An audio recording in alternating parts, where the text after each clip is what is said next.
Bonjour, je voudrais vous parler parmi ma bibliothèque de deux livres un peu particuliers, chacun dans un domaine qui lui est propre. Ça, c'est en fait un espèce de catalogue des articles réalisés par le monsieur dont la photo est là et que vous ne voyez pas, et qui s'appelle Reengineering the Sales Process. C'est en fait les articles que Justin Roff-Marsh a écrits sur la solution TOC pour les ventes, ou pour les forces de vente. Il est en train d'écrire un livre beaucoup plus important et beaucoup plus complet sur la question. C'est probablement le type le plus en avance sur l'application de la théorie des contraintes aux forces de vente.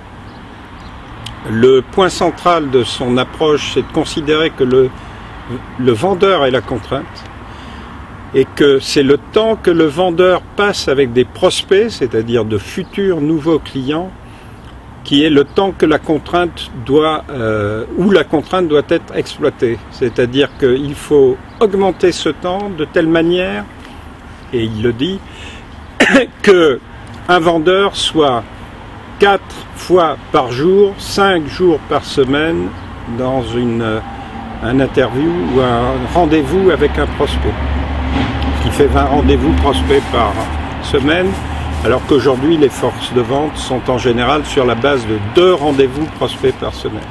Autrement dit, un effet de levier d'un maximum de 10, mais qui est plutôt de 7 ou de 8, parce qu'on qualifie moins les rendez-vous avec les prospects dès lors qu'ils sont systématiques.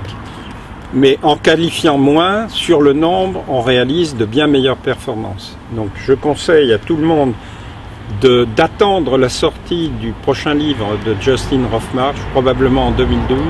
Sa solution s'appelle Sales Process Engineering. Elle est basée sur la division du travail dans les forces de vente.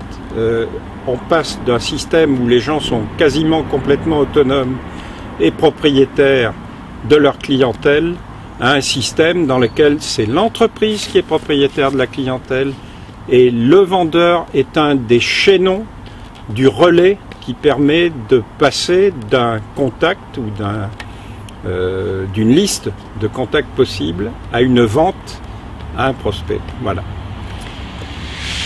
L'autre bouquin dont je voulais vous parler est un truc un peu bizarre, ça s'appelle WA, Transformation Management by Harmony, et c'est écrit par un japonais qui s'appelle Yuji Kishira.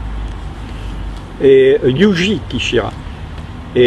Kishira, qui est sur le dos de la couverture en présence de Goldratt, est en fait le représentant japonais du Goldratt Institute, de Goldratt Consulting exactement.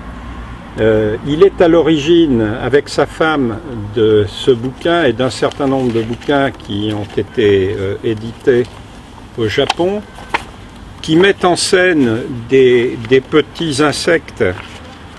Voilà un exemple. Et des dessins que l'épouse de Yuji Kishira réalise. Ce livre-là est consacré à la chaîne critique. Il a un chapitre extrêmement intéressant qui est le chapitre dans lequel Kishira montre que le gouvernement japonais a décidé pour tous les projets de construction publique d'utiliser la théorie des contraintes et la critical chain pour assurer comment dirais-je, la réalisation en temps et en heure des projets de travaux publics. Et c'est devenu un must, c'est-à-dire qu'on ne le sait pas, mais ils sont en train de reconstruire Fukushima avec les principes de la théorie des contraintes, ils iront plus vite. Et l'annexe qui est ici montre les résultats de l'étude qui a été faite pour le gouvernement. C'est très intéressant, ça a permis notamment aux sous-traitants qui prenaient les marchés publics de se retrouver dans une situation où au lieu de perdre de l'argent, ils en gagnaient. Voilà. À très bientôt.